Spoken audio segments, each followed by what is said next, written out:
Alhamdulillahi rabbil alamin. Wassalatu wassalamu ala ashrafil anbiya wal mursalin nabiyina Muhammadin wa ala alihi wa sahbihi ajma'in wa man tabi'ahum bi ihsanin ila yaumiddin. Amma ba'da, assalamu alaikum wa rahmatullahi wa barakatuhu. Hiwrango l'islam en hewti kaddudal men ɗo hande kadi e jumare nden ka galle Alhaji Ibrahima Bello wi ɗo e duɗal men ngal hiɗen udutude ngal karama komi en oustaz Abdoulaye Ba Senike hiɗen fuɗɗade darsuji men ɗin hande ko darsuji nayyi wonɗen e finade. Darsu mo wonɗen e fuɗɗorde on ko deftere fiqhu sunna nden ka juzu arano hiɗen e fewndi fi julde nden. Sen gayni ɗon darsu ɗimmo yahen ka Riyadu Salihin, sharhu Riyadu Salihin. Gayni on ɗon darsu tammo on ko deftere Insahu Sahih on deftere luha nden. Sen gayni ɗon deftere darsu nayaɓo emo wonɗen hombirde on ko tafsirul Qur'an on haray hiɗen fewndi ka Simore Yunusa. Haray hiɗen fuɗɗade darsuji ɗin inchallahu. Assalamu aleykum wa rahmatullahi wa barakatuhu. Bismillah ustad.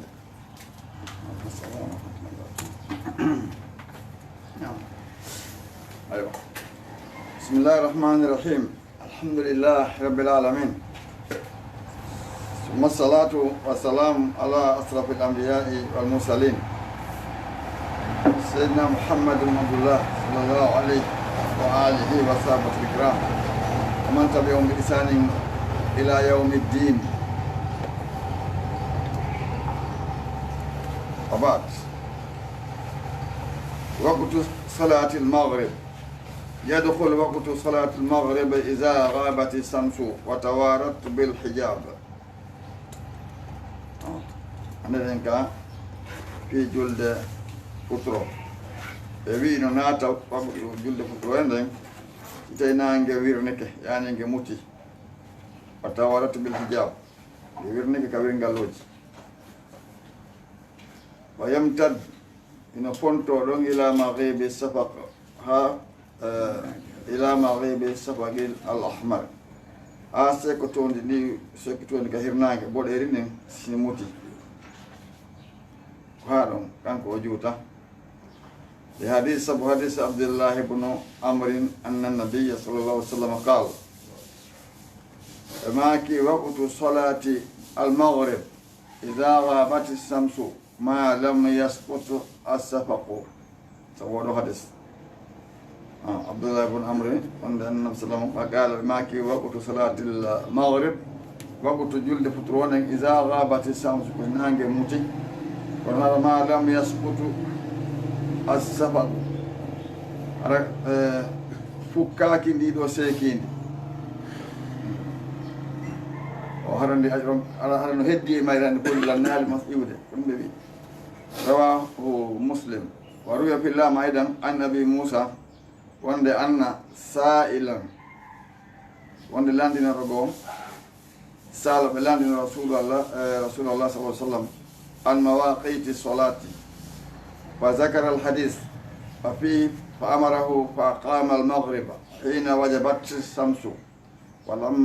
فلما كان اليوم الثاني قال أخر حتى كان عند سقوط السفق ثم قال الوقت ما بين هذين. هذا في الحديث رواه مسلم. أروي في الله أيضا عن أبي موسى وعند أبي موسى أن سائل وعند لاند تولو سأل ولاند رسول الله صلى الله عليه وسلم عن مواقيت الصلاة بوقت الجلة. وذكر الحديث نار جنتي حديث وفيه تينا بجنتكم فأمره بيامرمه فأقام المغرب ودرني فتره حين وجبت الشمس سانغنانغي متنو. ولما كان اليوم الثاني بلات نيلا دي مانغال كدي دوغا فتره قال أنت من ماكي أخر ونني حتى كان عند سقوط الشمس سبقي ونني فتره نوها فكي دي دو سيكوتوندي سيكوتوندي ويتن كمبودين السبق كما في القاموس هو الحمرة في الأفق من الغرب من الغروب إلى العشاء aw ila qaribiha kono se ko toon boɗe nin ka hirnange so nangue mbuɗo ande yalte toon min ɗumen wolde ɗo suma wawɗo ngalo maki alwakutu wakutu on wakutu nde ɗo julde futoro on ko ma bayna hasayni ko hakko ni ɗo wakutuji ɗi ɗum holluma ka ara noon nge muti tun ɓen yo darno kadi mo woni ha nge muti ndiɗo sekkutoɗi kadi woni ha ka fewde mutugo mayri on tumanna ɓenni kadi yo ɓenni ɗon kadi ko waktu on noon on tono dari noon kadi ko to ɗo akhara hatta kana inda subuti safaqi nen ha fano ɓewno fukkago ndiɗo sekkutoni puɗeri tumma qala alwaqtu ma bayna hazayni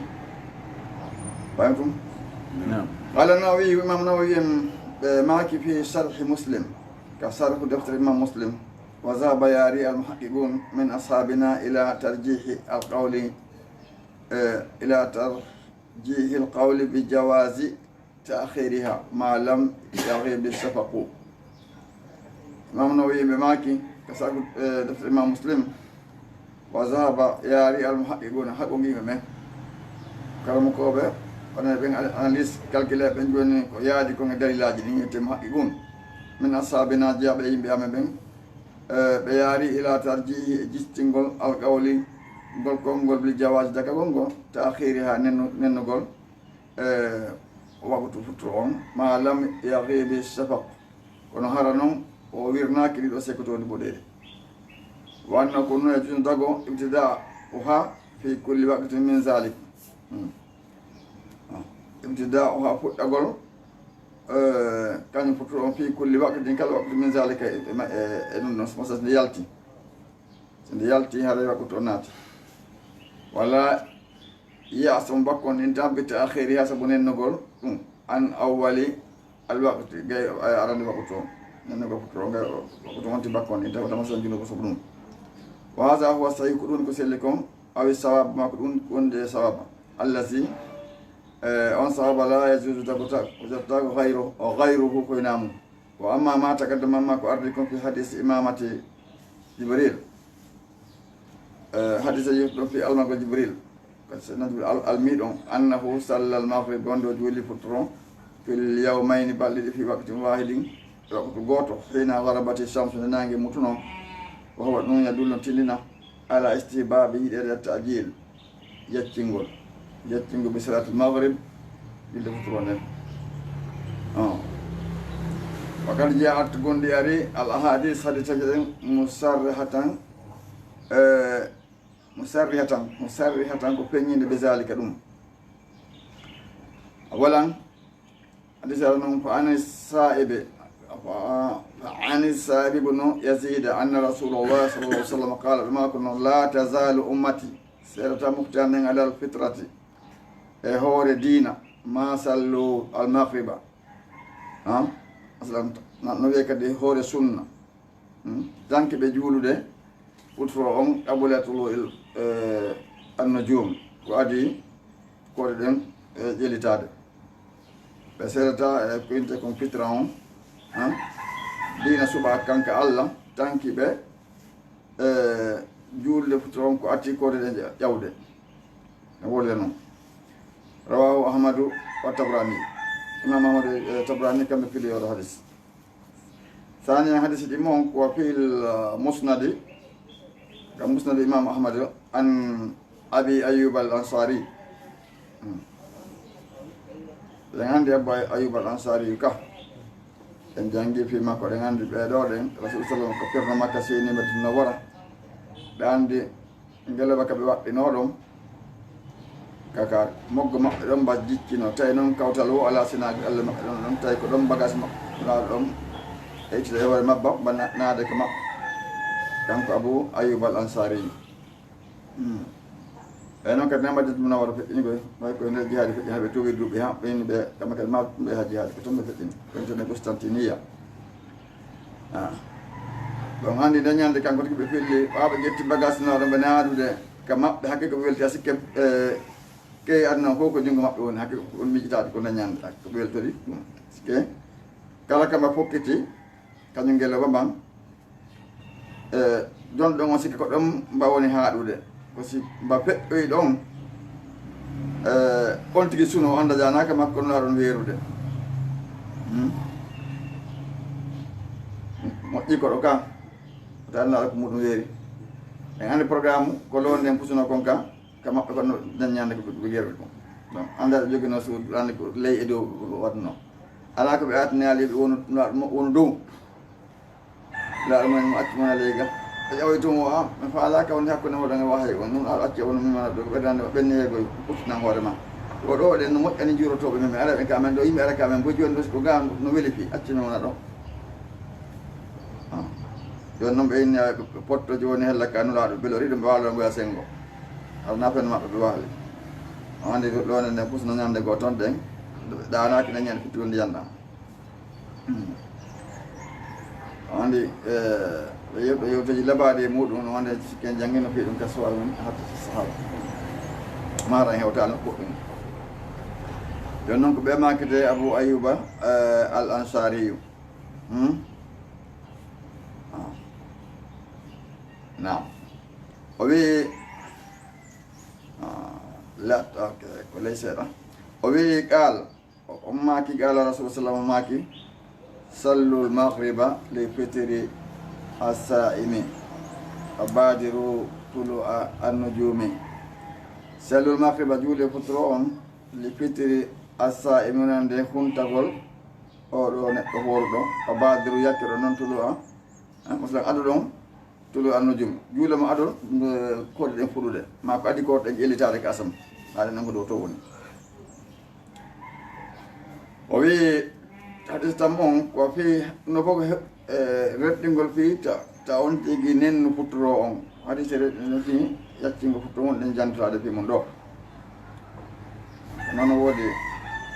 woɓɓe ko kamɓe sendiraɗo no andi wagoto on kamɓe ko fewde ɓe ɓaɗo e nokkere boyi a juulo e arta tawa ɓe toon haalawil ka place ji mum wona ha neɓe yaaɓe salli ko jiɓaɗa ko hen taɓe juulo yaal taw toon so tawi neɗɗo wawtu joni o maƴata o ɗeñƴotako ta tawta groupe ara ɗon adamo juulude ara mo manquera moƴƴa ara e hulta Allah moƴƴa par ce que huɓɓuloɓe Allah ɓen tawaka ɓe nenno wagutu daiman alhafilun asahun ɓen kon taki huloɓe Allah ɓen huloɓe Allah ɓe nanon si ɓoy si goɗɗo ko hulowo Allah ara on dowa respectede sariyaji Allah subahanahu wa taala mako Allah yinnen inna solata kanat alal muminina kitaba maquta hoore gonɗe men ko Allah waɗi kadi ko toon ɗo juulo toon si acci ha feƴƴi ɗum a juuli para respectal ɗo noon neɗɗo kane andi toujours wonde ko gantuji no waɗatno ɓaarore taga mum ɗuuɗa ha toon kono wonde goo yo taw na toujours ne adama makko nennogol waɓu toon par ce que nenno waɓutu mo jowa tuubude ɗum ko jeeya ɗum minal kabaye nennugol waɓutu ko jeeya ɗum e tubante ɗum noon da iman si on ti woni ɗum adama ɗum waɗa ko tuba ko kabaire jeeyano kabaire so yari ko yamirore Allah woni ko on ti poygiti haray yawiti tawa noon e ɗum ko angal janngol ngol ma heɗagol janngoɓe ɓen tawa ko an yo kañum ko goɗɗum ngo harana ɗum o wii tammo hadis tammo fi sahih muslim an rafi ibnu khadijin kunna malatu nusalli al-maghriba ma rasulillah sallallahu alaihi wasallam wa yansarifu ahaduna wa innahu la yubsiru mawaqi'a nablihi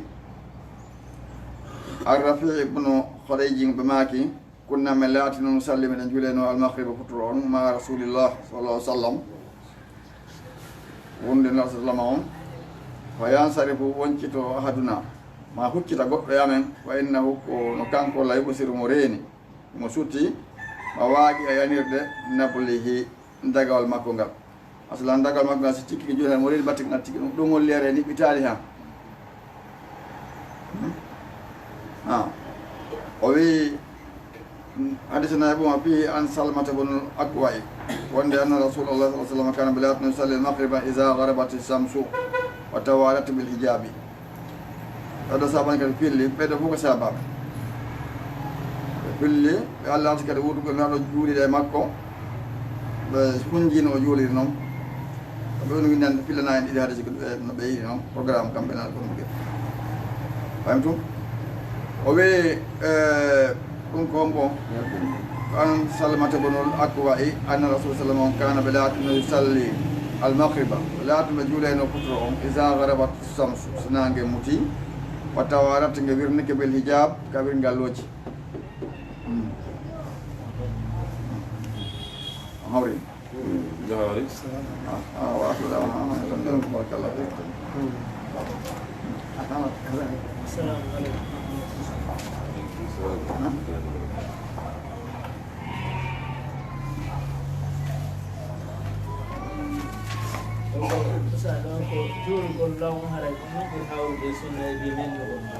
Pring lagi dah. Dekat bonnet aku nunggu dekat. Hore aku dulu mak dulu. Kalau nak kasih tahu ni nen hari makan ni. Pin dekat bonnet lah. Konjais.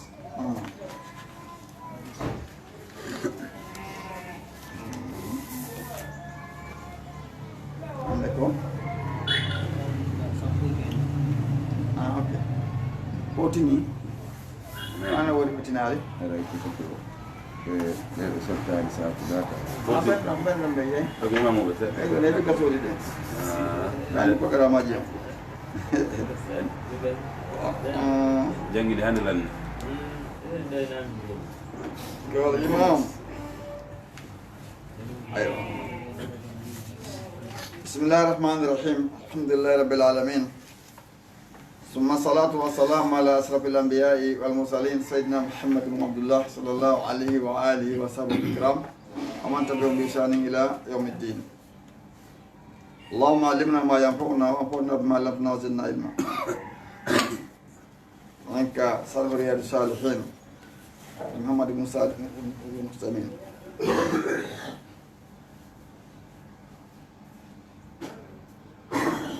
وبي أنا كان مسافين ده. حديث سبق جينا بأموان زر بن خبيش قال أتيت صفوان بن عسال رضي الله عنه أسأله عن المسح على الخفين فقال ما جاء بك يا زر فقلت بابتغاء العلم فقال إن الملائكة تدع أجنحتها لطالب العلم نعم ريدا بما يطلب فقلت إنه قد حك في صدري المسح على الخفين بدل غائط هذا سنة جودي جودنا دوت كان ذكرنا أيوة وإني وأن رزق بن حبيش قال وي أتيت من أرن صفوان بن عسال رضي الله عنه يرضي الله عنه أسأله من الأندوب عن المسح في مسجونغول على الخفين هو الخف جلندي فقال وي ما جاء بك يا زر كن عندما زر كن عندما فقلت مني ابتغاء العلم ودقوا الجنة فقال وسيب أرابك من بماكي إن الملائكة تبتي ملائكة بهم تضعون فونت أجنحتها كبتان جمع فيهن لطلب العلم لطالب العلم دقوا الجنة لهم sabuhen dun nong korida ko wel torgo be ma yatlubu kon dakbude faqultu min innahu kuni kad hakka gondino nganya fi sadrika berdan al mashu masgul al khuffain di khuffain bada ghayt badi on tiye khurgo janango al bawle non ni bawle kata ko on masgul kon berdan non fi dungo wa kuntum la tamran kuminetto min ashabin nabi sallallahu alaihi wasallam wa kunta wa an alatike ko netto dum ko hombo ko inte don safwan ibn asali wa kunta alatike mar an netto min ashabin nabi sallallahu alaihi wasallam jaade wonde bin sallallahu alaihi wasallam farjitu mi ari as'alukum landa dema hal sami'tahu يذكر في ذلك anani la no janto fi ɗum sayan goɗɗum qala naam ma keñi kam kana ya'muruna laatno memreno men isa kunna sima laatike safaran seta yaga aw musafirin ma sima laatike miɗen setti an la nanzi'a khifafana ndemen ittata min ɓortata fujjamen en salasat ayamin balɗe tati walla yaalihinna wonde jammaji mum ɗin illa min janabatin koyna heɓuɗo janaba lakin kono min ghaitin fi yahrugo janango o bawling e bawle wonnomu e ɗoyngo ɗum ɗon wonti haray no wawi salligade maska hoore nude huppuje ɗen fa qultu mi inni hal samitahu taw si a nanimo yascour mo janto fil hawa fi beleɗe cheyan hunde qala naam ɗum kadi mi nani kunname latno ma rasulillah sallah sallam ɗon holle landa ɓen adno watanno yiili eko ɓenano ko jannede ɓe faamude ko ɗum so ɓe wawi jaba goɗɗo e landede wona landede kunname latno ma rasulillah sallah sallam fi safari e sedda yagal fo baynade ɓe wonno nahano indahu ka makko iji tun nadahu arabi e woni no aɗon aɗen fulawa al arabi aɗen huɗɗo ka fulawa ɓe sawtin hito lahu jawhariyo hito ngo wodani muɗum e iidugol hito tongo andi heɓa ɓen fulawa toujours haray so ɓe ari ka saare haray haqqille ɗe waɗata wawa wonda ɓen ka saare programme ñaɓɓeɗeno setti oɗano yewtir noon tawi kamɓe ɓe wowa yewtiri nulaɗo sohno ɗum ɗon kongude siko ari hito towngo o inni ya mouhammad ay gono wolino o inni ala ya rasulullah ya mouhammad fa ajabahu jaabima rasulullah sa sallam on nahwan nando min sawtide makko ɓe makinam towni kamɓe kadi ana wooli no towniri noon haamu o ha umu fa qultu lahu wayhaka ha umu kon he ni jabɗo ha umu fa qultu lahu minimo wayhaka bonema iqfid joltin min sawtika immorito ma ngon fa innaka an inda nabi sa sallam ko kadi mulaɗo allah wonɗa bonema joltinito ma ngon ɗo gandi allah subahana no inni بعد أعوذ بالله من الشيطان الرجيم بسم الله الرحمن الرحيم يا أيها الذين آمنوا لا تقدموا بين يدي الله ورسوله واتقوا الله إن الله سميع عليم يا أيها الذين آمنوا لا ترفعوا أصواتكم فوق صوت النبي ولا تجهروا له بالقول كظاهر بعضكم لبعض أن تحبط أعمالكم وأنتم لا تشعرون don tonu hito mon gon hoore no sallam yakati ɗum la ɗon tonu gol hito sango makko hito ma ngon ko dow ɗo ana o wolide ka salika mawɓe maɓɓen kadi aɗo ka sonkande ɓe woliyam ɓe doyi seyɗa ɗon ne hara wono ɓe jantori no goɗɗo go jeeyaɗo salafu salih tema ka bira makko a sikkata o mara hito woni temo wonde bira makko a sikka ɓe mara hito a kesi ɗo gonanota ko woni dow ɓe wolirta donc no si anda ɗum ɗo fof ko no andirta gerna a wawata andude labudda on tigi janggade ɗo haadi seeje janggadi fiɗuji anda ko honno on ti hani wondirde e mawɓe muɗum ɓen e jiɓɓe e yimɓe fof joni noon oɗon tawno kanko o anda programme o ari o toni hiɗo gon o wi ya mouhammadou ayi laaɗo sagorene fof min ya mouhammad onno holli goɗɗum kan joni noon o min tigui mi wi'imo ɗum kombo wi ɗum ko Safwan bun As-Salim o yeytaɗo wiya ko feƴƴino ko mi innimo moodi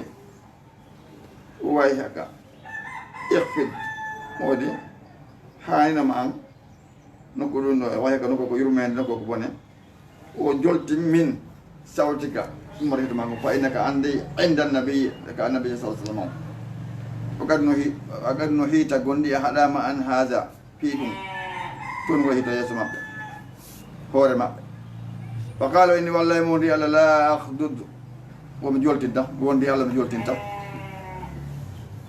alal arabi aɗen fulawa on wi almar'u ok نعم المرء يحب اوكي نعم العربي ادم كل وي المرء ندو يحب نيد القوم يمبه ولما يلحق بهم حرا ويدال مابbe arbe tawti dal kono o yida be arbe yidal tode on sa qala nabi sallallahu alaihi wasallam naro ma jam kushun mak al mar'u neddo ma man ahabba wondo e o yidi yawmal qiyamah nyalla madal gal jonna balal maki o hadith sahabe welto no hadith do modja modja ko hakke be andi beedi be yidi adina sallallahu alaihi wasallam be welto modja fi o hadith al mar'u ma man ahabba yawmal qiyamah don ko don neddo yo sumo on di welda o ta weldu goɗɗo fiimo wadde crime boneji welda ko on ɗon ko criminel yumetake welda sabon welda e on mata goɗɗo ale wonu kadi crime fiino heɓira garade ako woɓɓe ko watta nokkeli ko waɗi ko crime itta ko e lorra yimɓe perdre makatiji no fiiɓe heɓu garade ɓaako ko iwata nan ko dumoto idan fama zala yuhaddisuna o seedali mo ƴewta men hatta zakara baban hanaɗo janti fi demal min al maghrib immata ka hirnaki masiratu ardihi o yarate yañi maggal on aw yasiru rakibu mano yara waɗɗiɗo fi ardihi yañi maggal on 40 aw 70 aman wo capannayyi ma ɗum capanɗe jeeɗɗi duuɓi qala sufyan wi ahadu ruwati on ko goɗɗo e pilliɓe hadis on qibala sham khalaqahu llahu taala yawma khalaqa as-sama wono ɗum ko telen masami yawma khalaqa as-samawati wal ard ay khalaqahu llahu wala tagi ngal ɗon damal ñande o taguno gammule leydi yawma khalaqa as-samawati wal arda maftuha ngal no udditi li tawbati wonande tuuboye kanum tuubowo ngal udditi wono la yukhlahu ngal ɗon soketake ngal fermentaki hatta tatlu ha ƴellito samsu nangue minhu immorde maggal rawahu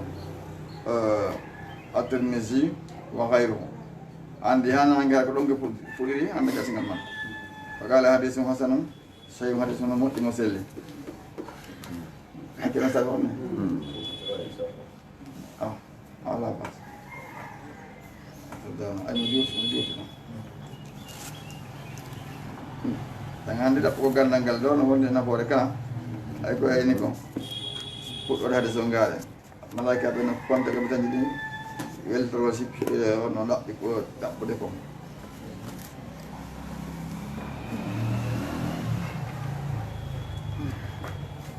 gandal ngal no mawde kasi bano tawi ko ngal heɓa wakkilo kadi toro Allah subhanahu wa taala ngal wawata arde tun hara wonti wala aliɗo piiji aɗa ɓaygal torɗa walla tabintin e maggal tabintina jurde ma maggal hokke nafoore maggal haɗa kaɗɗa yiide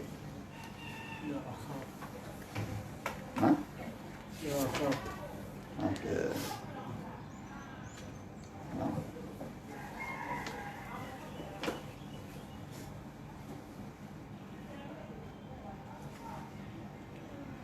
ok hande ko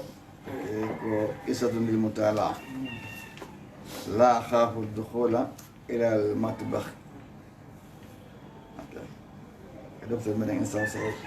waɗo gisaw pi mutala pi noon luka on yaltiram nande an raɓɓeto luka on sabu luka on ko ɗum woni kala janngomo duwaka accide luka ɓaawo luka on so a jangi ɗum jante defte ɗuɗuɗe fo won tumare faamugol naha won ko feere faamugol wala ka ɗum kadi ko janguete ɗum kono koyete kon luka no huɓeti fo muɗum kono andi nendi gandal ngal fof pour sa waɗi balaha a waɗi nahaw andata ko hen ɗum faylu maf'ul anda golluɗo e gollal ngal ko golla ko mum e ko nande e muɗum luka on ɗo ɗen sa janggigol ɗum tuma tan andini ɗum ɗon non kadi ma janggana ɗum goɗɗo si tawi woni julɗo ara heeɓi golle ko jokka ñigol to juuligol ngol toon sikka ɗum ɗon gayne nafama o raɓɓi ɗe moƴƴa donc waɗa laburde wonte wakkilo o jangga o faama o janna kadi mbeɓe ko faami kom siki ana kala wonta niveau towuɗo wona doctorat e ma oustage en si janna ɗum sinaɗo makki o balle ko anni walla o aya yottin immorde hay siko aya goto annduɗa so andini ko annduɗa kon heɓe nafoore nde ɗum yaajini gandal ngal so wonno joni ko reɓuɗo niveau towɗo o si janna anda ɓe panɗayno genoɗo woɓɓe ara ko lawnu ara ko ƴiyeɗen tuɓe janggi kono ɓeɗo nafi ɓuuri jangguɓe ande maji buy si buyno janggi hara ɓe nafira ono ɓen ɓen janngunoɓe ƴiyeɗen jannene ɓe fay ɓen o ƴi Qur'an hara ko Allah jotumi wawi watta taw e pirotoɗede o wi noon la akhafu addukhula ila matbakhi omo hulata naatugo ga kuri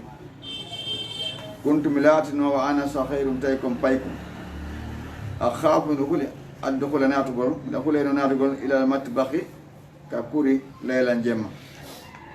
wa kullama tuliba ilayya makalle mi ɗaɓɓira hidaru addugol sa e hunde min no immota ka kuri toon ha waltumi eto atta harrubo a dogugol fa yazunnu ino sikka ahali yimɓe am ɓen annani wonde min hayre mutiin wonami neɗɗo ɗoftiɗo o sikka wonde mi ɗoftaki woni ɗum noon tomi jaɓa hen fof toon ɗen bismillah watta wa atahammalu atta aniba mi rondito ko wiyete ko feloreji bi kulle radin onande kala yiɗɗo yarliɗo pirgom o yallaki bi kulle radin talaba minni walidi marata neɗɗo ɓiɗa ñande goo baɓe gam talaba minni walidi maratan lawol o goo hidare addugol attim pileti o wayni fara fattu mi sali walamma allaha nde ɓe duumino alaya yan wi mati mi adduyo on se sabtu mi yeyi muta saqilan komi tedduɗo teppe waɗa huli suusi fama masaytu wurimi yahaali hutuwa tayni palande ɗiɗi hatta samitu hamnani degge tan sonko fil illiyati dow wattonde ko samiruno toon ɗen goɗɗum o nanno kasa nder toon jem o saraftu mi sonki on say wa talabtu mi ɗaɓɓi an najidata ballal fa beela ande ɓullo reede ɗo si goɗɗum kasi andi falana ɗo wulude si bantama andi haɗa ɓe lifi on sey o asraa yacci walidaya yuman e ɓen amo yacci masurayni ko mugaɓe ɗiɗo yabo hasani ɓeɗen ɗaɓɓite ani sababu ko sabu hen ɗum ongo sonko wajadaɓe tawi anna hirota ñaariro awga at ndu yani ndu liɓi awga at ima an ndu liɓi ko wiyete comme foner ndi koko waɗirte gasoir waɗirte nebban te foner ala bar miiɗin e hoore piiparu faare hen wiidiru andi ɗum sonkay ka to ñaarirteno dow toon andi ñaari kañumen andi kañum ñaari jogui programme guite ñalorma yiyay jemma kadi ko neɓɓiti o ko jemma wañata kañum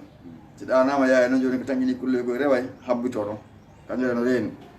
maɗɗa to so amara naafi ñaari jemma kayde fayda ndu rewa ñalorma na fayda de joni noon o naati toon tum ɗum hocci tum ɗum ɗa yani e hoore fiifaɗo widiri ɓa sonko kon tappi ɗon ya ɓay kon sikki kunnalngama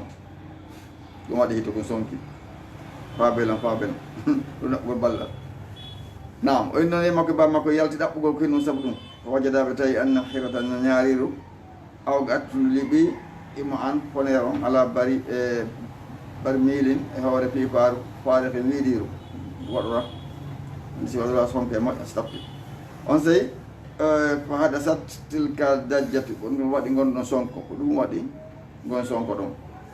wadda hikkaɓe jali imma e ɓen ɓe jali wadda hiktosa min kadi mi jali wa surtout mi wonti mundu zalika jogama ila daññande la aksa duhulan wulta natugol ilal matbakhi kakuri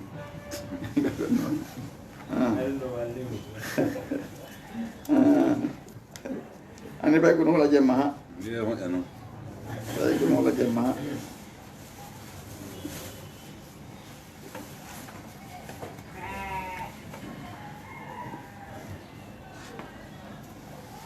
nittani bon najidi on mawko ɗen demande to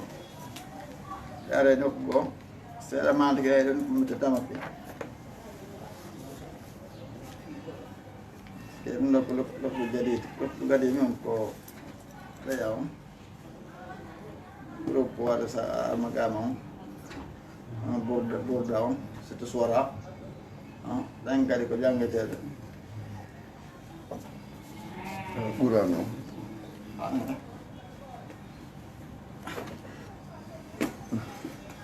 bourda bourayt tamit ne jangguɗen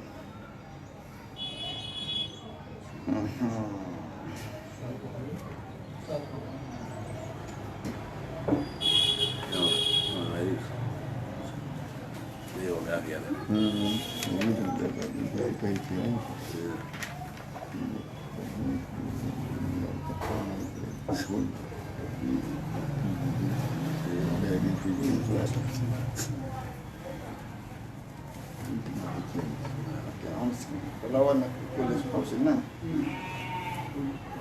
kalender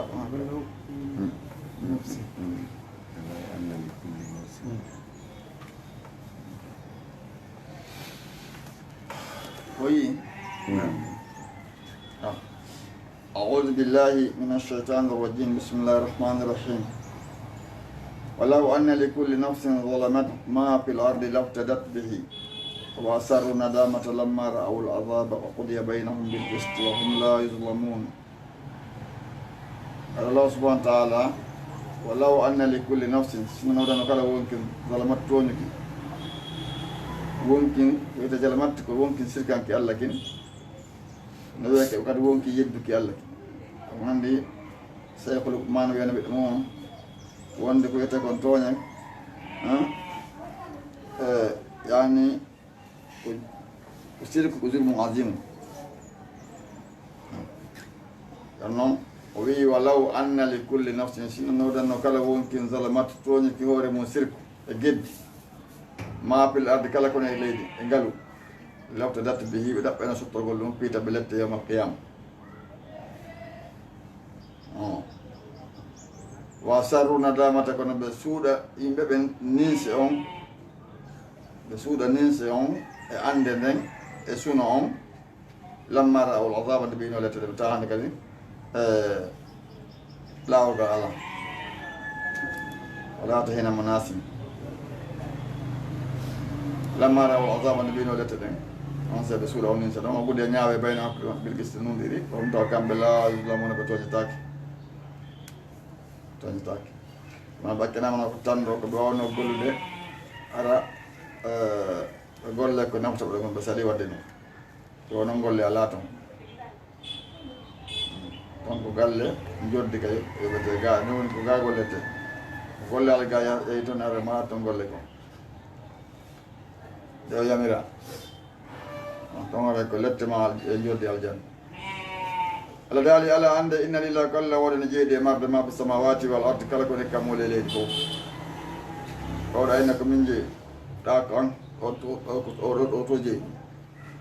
Ma do ko men be da ko be da. Do won kero amen go. Ko tigi gon balla je ko. Rasulin ala ande inna lillahi tabjinani Allah ma bis samawati wal ardi kone kamole ko be walla woden ala ande faamum inna wa'dallahi kodori Allah on haqqo kone goga walakinna kono aksarahum urde yimɓe ɓe la ya'lamun ɓe andata ɗum noon ko waɗi kalma ko usuliyankoɓe ɓe inni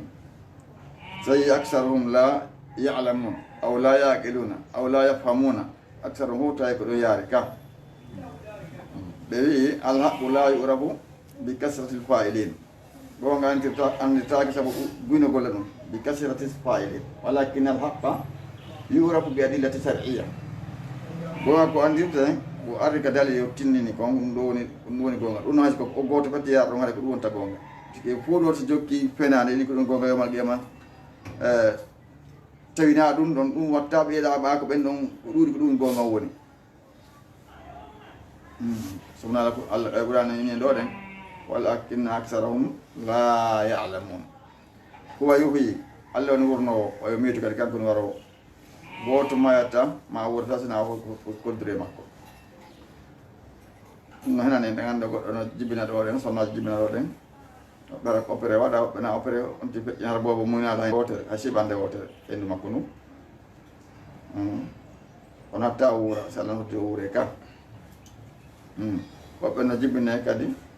araɗa opéré wonda ɗum ha ne ɗon en makko baba makko ɗon o maaya ladda ngal heɓat no Allah no holli en ɗum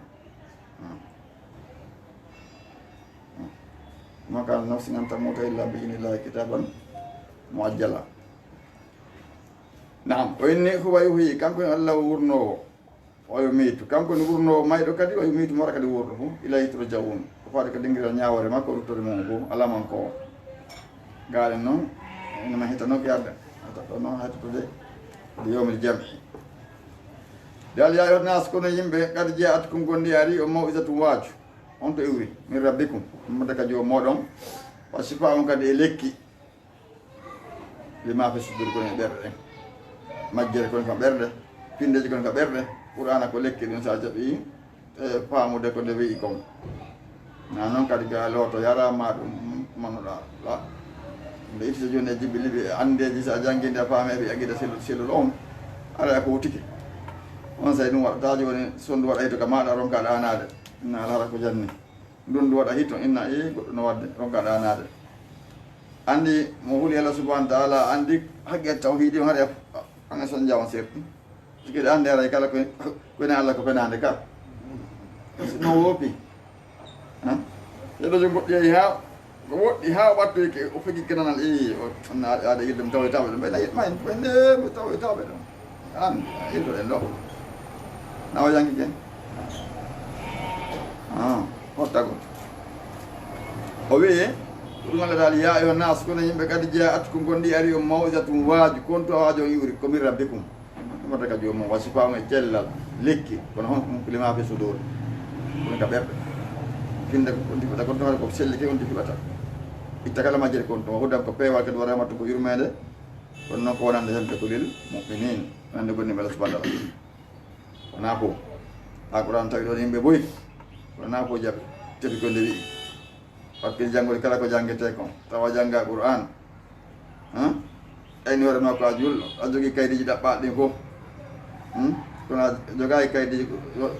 firo Qur'an a jannga ɗum ɗon ike janngol tan tuna janngal firo mum kadi hara en tirsore a toujours fay nan kay wakkile jannga kadi annda ko Qur'an wi'i qul inna bi fadlillah ko sabura Allah wa bi rahmatihi mede makko nen ko bi zalika ɗum ɗon ko bi zalika falyafrahu ko ɗum ɓe haani weltorde huwa hayrum ko ɗum ɓuri moƴƴude kadi mimma yajma'un ɗi jawle ko ɓe momata on ɗum waɗi Ibnu Abbas radiallahu anhu ɓe maaki ko Allah daal ɗon en qul wi'u bi fadlillah ko sabura Allah on o ɓura Allah mo ko bil Qur'an Qur'an on bi fadlillah Qur'an wa bi rahmatihi on ko bil islam aɓe zalika ko ɗi yoɗen falyafrahu ɓe haani weltorde huwa hayrum ko ɗum ko moƴƴi kon mimmaji ma ona de jawle ko ɓe momata aɓeɗo feƴƴinede tan ma cuuɗi temedere goɗɗum leyɗen no dari nokkeli ƴeƴe ɗaɓɓaɗen hoɗum kata ɗon cuuɗi kono ɗum fof si tawi diine Allah waɗene ko tawon tigui eyo qul inne ɓe araytum yiyete lamma anzalallahu lakum min rizqin ko Allah tuɗɗenen konngode arsike wa ja'altum haqqu min muɗum haraman ko harmi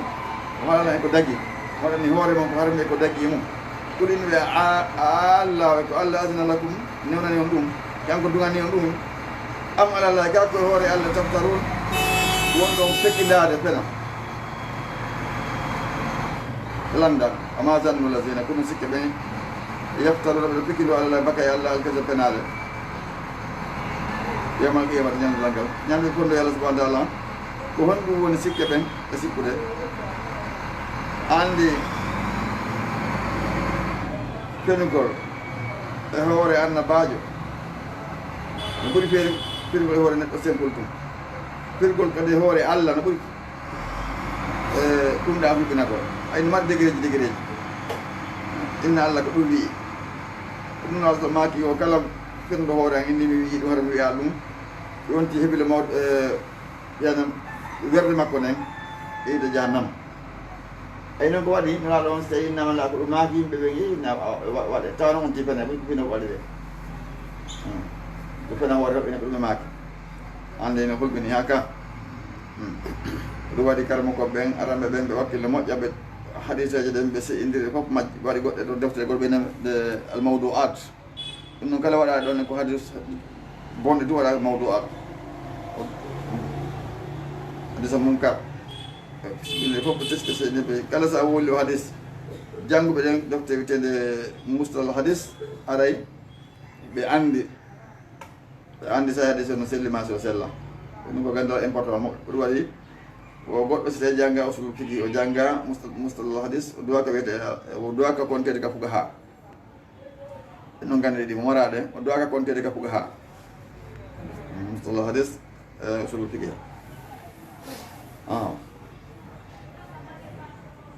jonno moɓɓe wowɗeɗo piijoy hara ko ɓuure inna ko ɗum ɗo woni alɗe nulaɗum hakkille ara e waɗugo ɗum ɗo kadi no moƴƴi tawa ko piino waɗiri tum piiwono kañum e waɗi goɗɗum toon ɗen koɗe manne ɗum noon siñte iwte mama ɓaako koho ɓe tawa kamɓe tigui tigui on ɓe tefano ɓe anda sino selli ajib o wi lakin aksarahum la yaskuruna o wayi ɗo kadi walakinne aksarahum la yaskuruna ka toɗen aksarahum la yalamun ay toujours majorité on kan taway Allah kan ko ɗum waɗi so inni ko kanko ko qualité on data na quantité on ko intoɗen ko hen ɗum tabarakallahu biyadil mulku wa ala kulli shay'in qadir allazi khalaqal mawta wal hayata liyabluwakum ayyukum ahsanu amala o naali aksaru amalan ka ɓuuro moƴƴine golle kam ko moƴƴi kon o ƴettuta wona ko ɗuuɗi kon dey ɗuuɗi moƴƴalere wonde mum ton o wii wa ma takunu fi sha'anin ala taki fiyaki wa ma tatlu a janngal mine muɗumin qur'an wala tamaluɗo ɓe gollata ene waɗi gollal illa kunna ko nami laati kala ko gonɗo suhuɗan mbiɗen tawa mbiɗen seedi isito fiiduna sanga golla e ɗo ngal ɗo gollal aɗa meɗen ɗon to fiiduna fi sanga ɗum ko sanga golle ɗon ɗen ɗen golle amma yaasubo wirnotako a rabbika kay jomaɗa min misqale zarati ko fottawa gabbu jarra immata ko fotta gabbu jarra andi ko hunde fanɗude noon ɓa guite kala yiitata gabbu jarra fanɗi ya on andi ko mesdirte on andi ano nangueji woni si naati e suudu ni haɗa waɗi sotinji ni ayi kokkoy no wiiɗa ɗon e hakkude ko ndeygum ɗon on lasi ɗum yakkoy tiiɗi goto waɗi ɓuɗɗum sooti nangue no aɗa yiya kokkoy no memmino ɗon ni ko noon fotata kala yiitata ɓoy e hunde fanɗude joni no hunde ɗum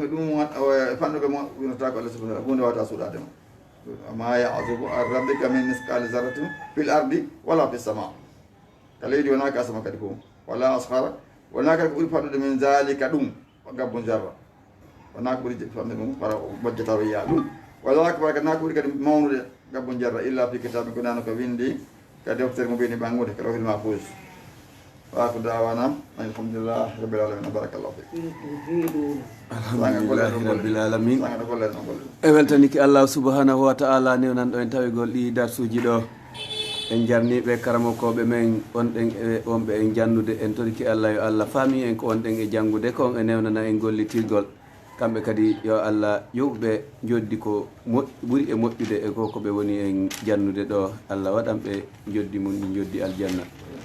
birahmatika ya arhamar rahimin allahumma salli ala muhammadin wa sallim hare hiɗen e tenere nden inchallah aray rewtoɗen darsuji ɗin gila hande ha e asewe ha e alat aray fuɗɗitoɗen e tenen on inchallah assalamu aleykum wa rahmatullahi wa barakatuh wa aleykum salam wa rahmatullah